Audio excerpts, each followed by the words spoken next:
In today's podcast, we're going to talk about the power of play. Let's get your summer started with a great foundation about how to connect with your kids through play. Welcome to the Art of Raising Humans.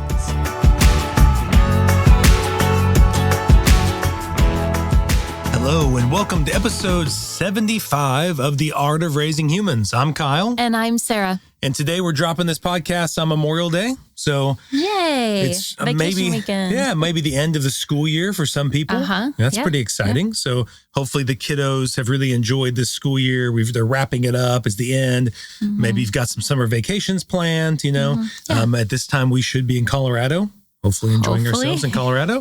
Be fantastic. So I thought, Sarah, a really good topic going into the summer would be about the importance of play. The importance of playing with your kids. Yeah, that's great. I love that. And why would that be an important topic going into summertime, you think? Obviously, summer, hopefully we have the time to play, because I'm shocked at how busy the school year is with all the activities and, soccer practice or dance lessons or, and school and all the functions with school. Yeah. And so I notice how little my kids actually have time to play. So I'm like, well, why do we even have toys? Yeah. We're just going from thing to thing sometimes. And then, so I think summer provides the opportunity to let go of a lot of that or step away from a lot of that and give space to play. And for those of you, I love play. I actually did a lot of play therapy, working with kids. And I learned a lot about play. I thought play was just play. That's what kids do. Yeah. They play. Yeah. But as I learned more about play actually, we've talked on here a lot about the prefrontal cortex and helping our brains develop. When we're babies, we just have our brainstem is mostly developed. These other parts of our brain have to grow. And that happens into our 20s, way into our 20s. And play actually helps that happen. Interesting. Yeah. Play is a basic... A vital part. Yeah, for your brain to develop. So it has to do with resiliency, our ability to have something rough happen in life and come back and go on and keep moving forward. Play helps support that skill.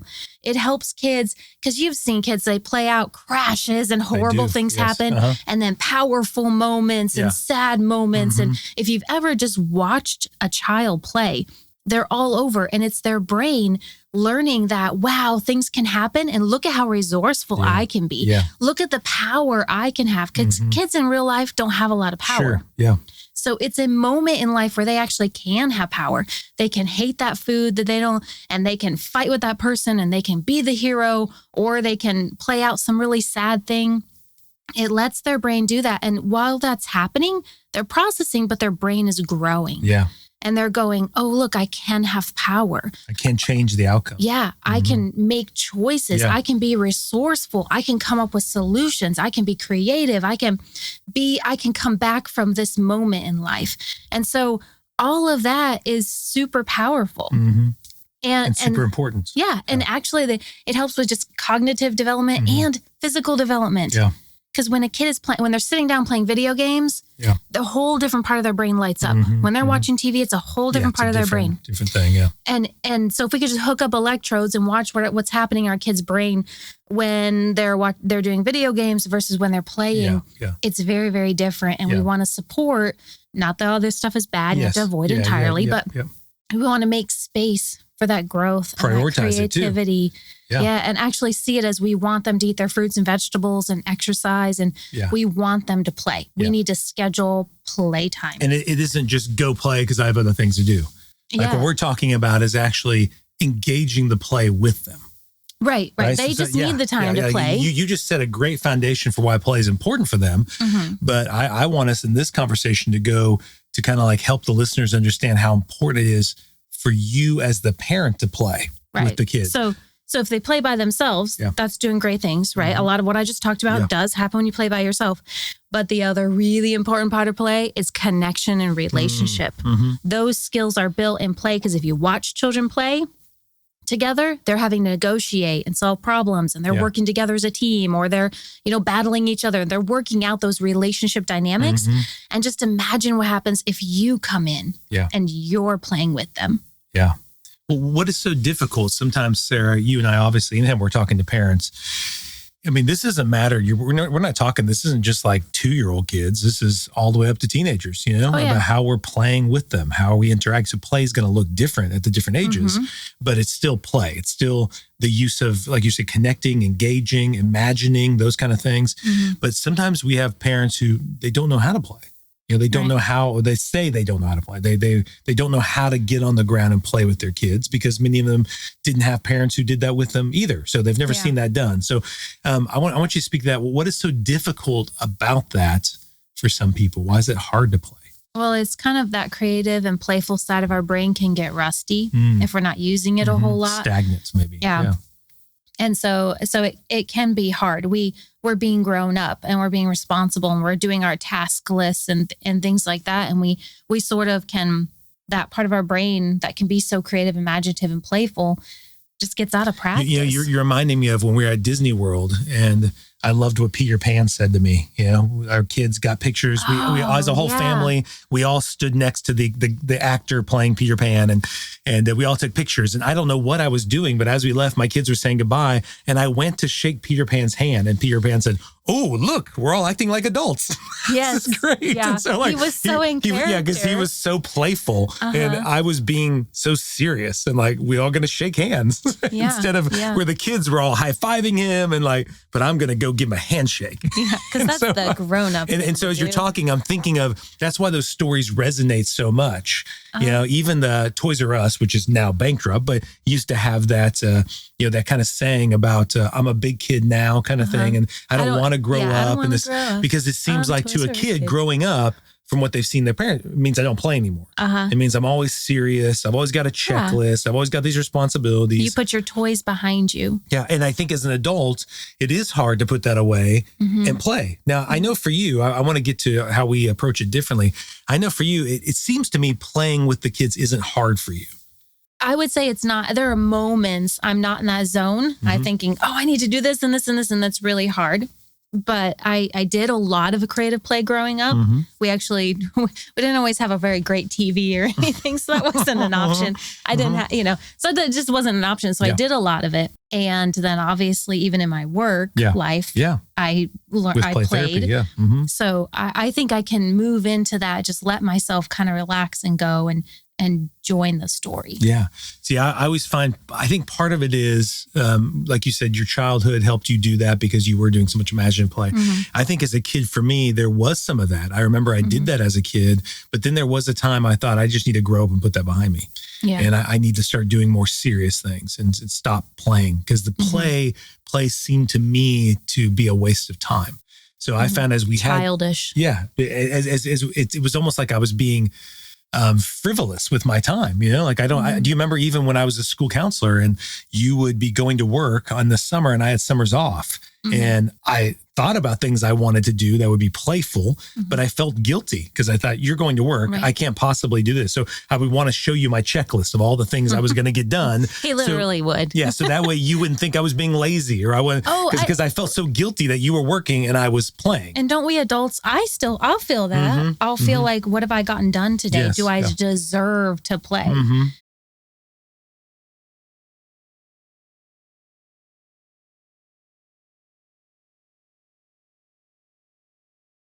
I think also it is worth noting, I think we as adults, maybe our play does look different. We're not grabbing stuffed animals and, playing out stories or something, but adults, maybe that's where I went wrong. Just kidding. Maybe I thought that was play. No, go ahead. But there are ways that adults do play. What are our hobbies? Do you have any hobbies? You people will joke about a man cave. Maybe they're going in there and they're playing games or they're building things with tools or something like that. Some of that still falls into the category of that is play. Yeah. And sometimes I think we're even playing through the sports we watch. Yes. There is a freedom to waste time because I'm playing with these other people who are playing a game. That's literally all those teams are doing is they're playing a game. And sometimes you say you didn't play, but you also have lots of stories in your teen years of getting together with your friends and you'd play epic board games that would last all day. And so there are places, if we look back, maybe not toys. Yeah. But feel free to kind of explore and engage yourself. Where Do I play? Maybe I do play. Well, what did play look like for you as a parent? And I'm thinking, maybe you don't allow yourself a lot of that. And the thing that I'm really wanting to expand, Sarah, in myself is the ability to incorporate play with my imagination. That I think a lot of parents think they don't have an imagination. You know, they will say things like, "Oh, I can't be creative like that." And I've even told myself those kind of stories that I can't do that. But I've been doing this training lately about imagination and play that's been really helpful. And something the lady who was instructing us in this was in her book. She talks about how we use our imagination all the time. But what we typically end up doing as adults, and I would encourage listeners to think about this, is we use our imaginations through anxiety, through fear. You know, we imagine all the ways this thing is going to go badly, or all the ways we're going to fail, or how I won't meet that deadline, all the bad stuff that's going to come from that. You know, so we actually have all of us do have a very vivid imagination. It's just, what are we tending to use it for? Because lots of us struggle unless we're, maybe we can imagine a vacation we want to go on, and we can for a moment just let ourselves spend some time dreaming about that thing. But lots of us don't give ourselves the freedom to just imagine best case scenario and worst case scenario. And in this book, I thought it was interesting that she said that's what kids are doing all the time through their play. Is they're allowing their imagination to imagine all of it. And in a safe way, because all of it's just in their made up story, And so I wanted to, as an adult, what I've been trying to expand in my play with our kids is the ability to, even myself in life, to imagine the good outcomes we want for our life, to allow myself to dream and vividly see those as much as I do the bad. How this could go wrong, or this could go wrong, or there could be what if one of us got sick and had cancer or something really horrible like that, or what if the business went south and we lost money. My imagination can go all day about those things. But what if it all went well? What if could I imagine what it looks like for our kids to grow up and be these kids who really are fearless and are free to really explore a life with self-discipline and respect and all those kind of important things, but also adventure and all that kind of stuff. Can I imagine that? And I think even parents, because they aren't playing, they even imagine with their kids these really bad outcomes of what might happen as they grow up, and they're really fearful of all those things. So I think maybe this summer, what I want to kind of encourage the parents to do is to just jump in with the play. Purposely do it. So what's some things that like you're going to do? I know you've mentioned, even as the spring was going by, I can't wait till the summer and things slow down so we as a family can do more play. So what's some things you're thinking about in that regard? Well, we have Legos. Yes. We do a lot of Lego stuff. And I know sometimes, to be honest, I will have to kind of pump myself up for it, right? It may be hard for me to get there, but once I transition there, I do have a genuine What is the reason good you have time. to pump yourself up for it? Well, I think, to pull myself away from my list, because I have a list of things I want to accomplish over the summer, and with the difference in schedules. And sometimes maybe I want to read a book, and I want to play. Sure. I want to play my way. Yeah. And so sometimes I am putting my agenda. And that's okay. I can do that and do the other thing. But Legos are an example of where we play. We build with our kids.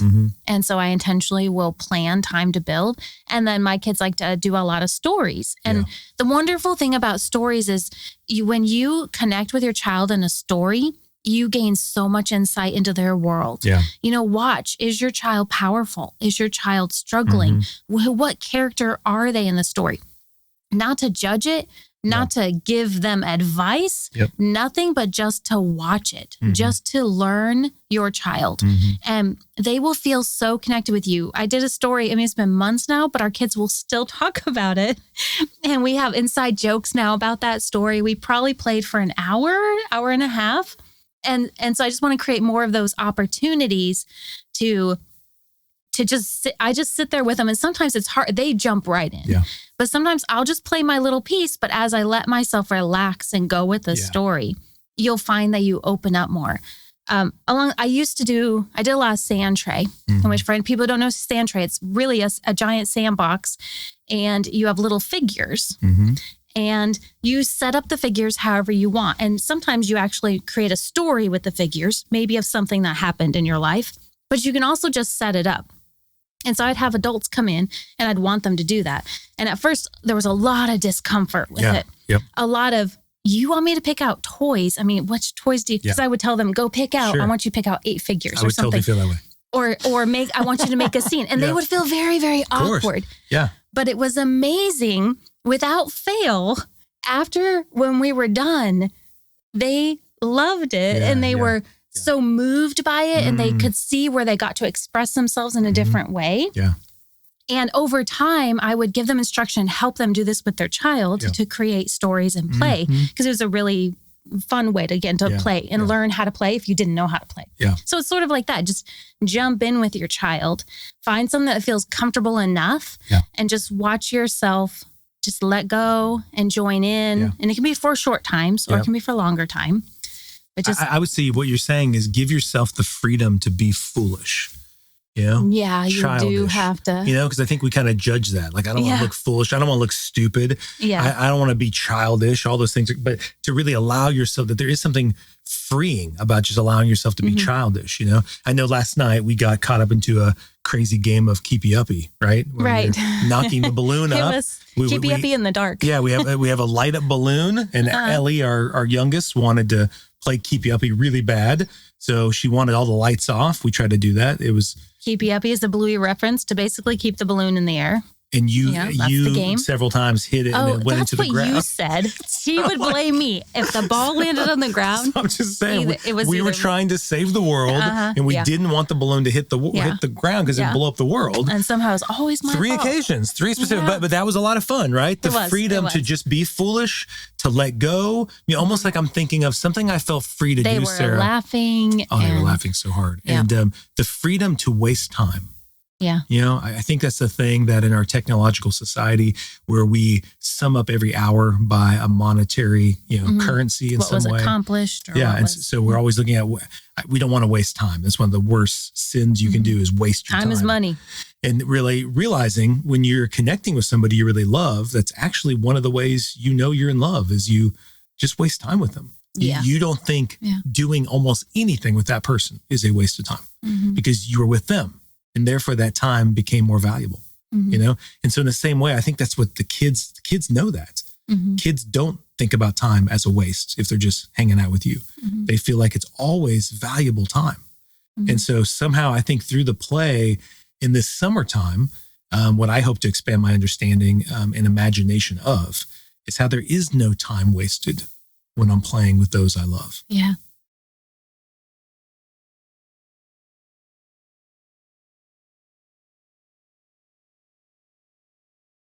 And so I hope the parents this summer, as they're thinking about ways in which they want to spend this time, do those fun things, right? Like plan cool vacations.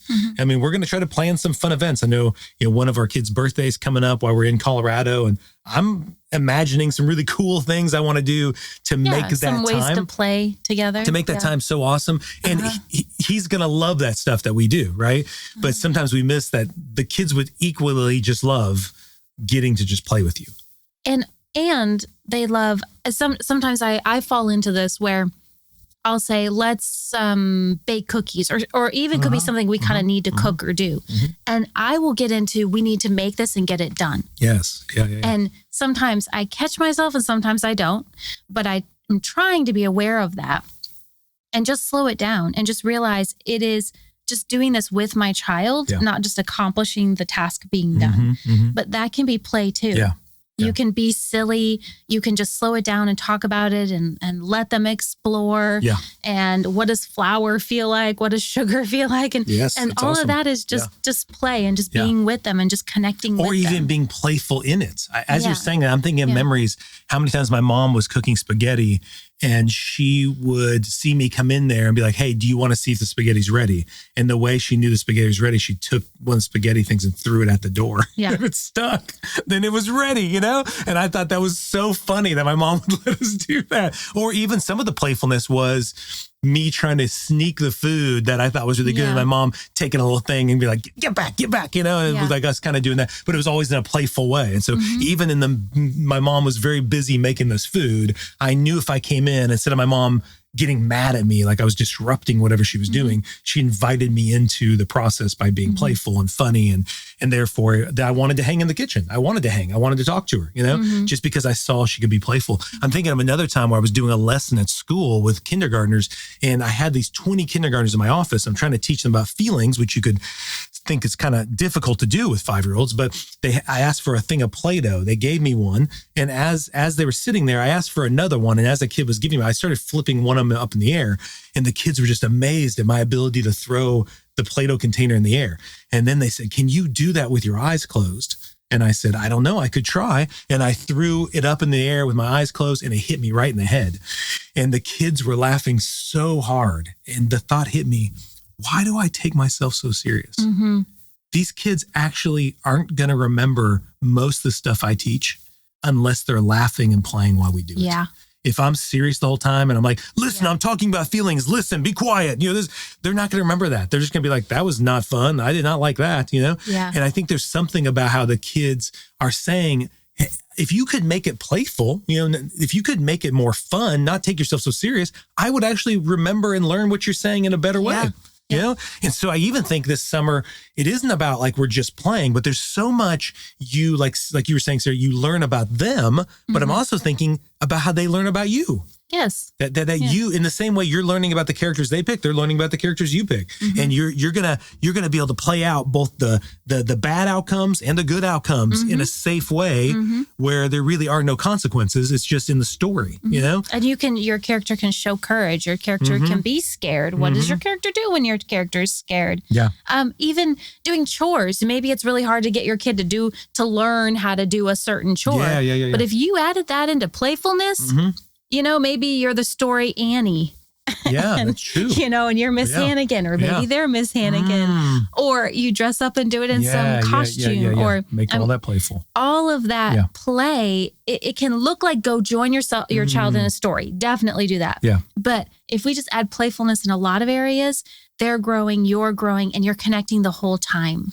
Yes. So I hope what you hear us saying is, I hope this summer, as you're going into it, I wanted to kind of set the foundation as you're going into this time with your kids to make this summer about play, about imagination. And it doesn't have to look just one particular way. It's about you being okay with being foolish, with looking childish, because kids feel safe around people who can do that, who can put down the seriousness and always, and just get down on their level. And once again, this is true all the way up through the teenage years. This isn't just for the young kids. No, yeah. And it's so important. Like teenagers, if you watch them, they act pretty foolish.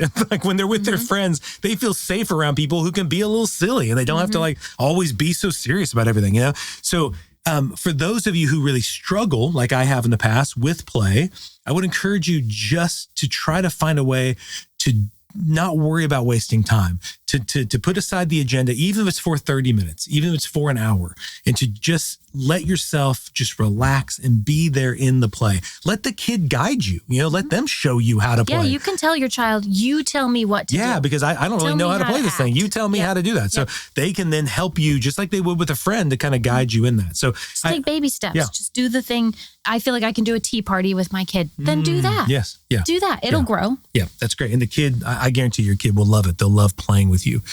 So I hope that helps give you some ideas about how to plan this summer with your kids and be more intentional about connecting with them and being able to really understand them, see them in play, and allowing them to see you as well. And not just your parent, I'm in control side, but this side that lets that guard down and can be more playful and come alongside them. So if we'd love for you to comment, to definitely tell us how you're playing, what ways you experience. Is it difficult for you to play? We'd love you to email us. You can reach us at info@parentinglegacy.com if you want to send us that info. We'd also love to just, hear back from you about ways in which you did it and it went well and the experiences you've had. Definitely jump on social media with Facebook and Instagram and TikTok. We're on there at The Art of Raising Humans. We'd love for you to join us in those kind of reels that we're doing over the summer, probably doing some playful ones there as well to help this discussion to go further. But we'd love for you to give us 5 stars and send this on to other friends who you think would be helpful. So enjoy your Memorial Day weekend and get ready for a great summer. And we appreciate you listening. Have a great day. The Art of Raising Humans podcast should not be considered or used as counseling, but for educational purposes only.